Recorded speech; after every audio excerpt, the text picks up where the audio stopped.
आप देखना, सबसे पहले जीत का भी जो संदेश आएगा वो समाजवादी पार्टी और गठबंधन का होगा। हर बूथ पर 370 वोट हम सबको बढ़ाने हैं। इंडिया गठबंधन में बसपा के शामिल होने को लेकर चल रहे सियासी गलियारों के तमाम कयास और कवायदों की रफ्तार पर बसपा सुप्रीमो मायावती ने खुद ही ब्रेक लगा दिया। मायावती ने साफ ऐलान कर दिया कि लोकसभा के रण में इंडिया गठबंधन के नहीं होंगे साथी, एकला चलेगा बसपा का हाथी।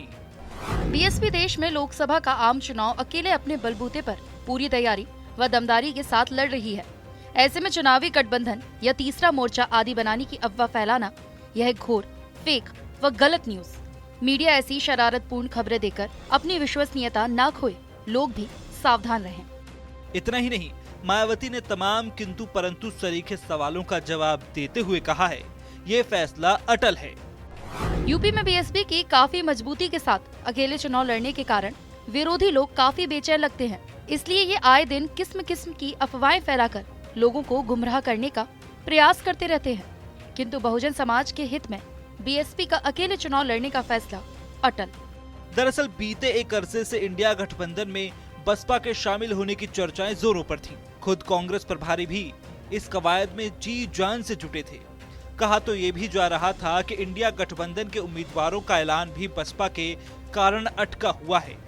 अब मायावती के ऐलान के बाद जहां सपाई खेमे ने राहत की सांस ली है, वहीं कांग्रेसी कुनबा खुद को ठगा हुआ महसूस कर रहा है।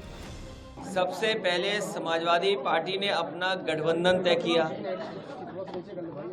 सबसे पहले समाजवादी पार्टी ने अपनी सीटें घोषित की। सबसे पहले समाजवादी पार्टी ने अपना प्रचार शुरू कर दिया। और आप देखना, सबसे पहले जीत का भी जो संदेश आएगा वो समाजवादी पार्टी और गठबंधन का होगा।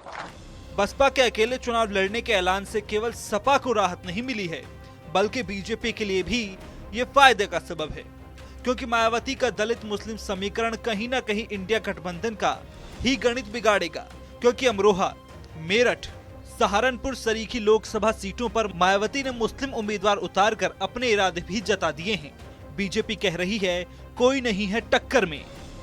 सब लोग मिलकर के इस बार एनडीए को 400 पार और भारतीय जनता पार्टी को 370 पार करने वाले हैं। हर बूथ पर 370 वोट हम सबको बढ़ाने हैं।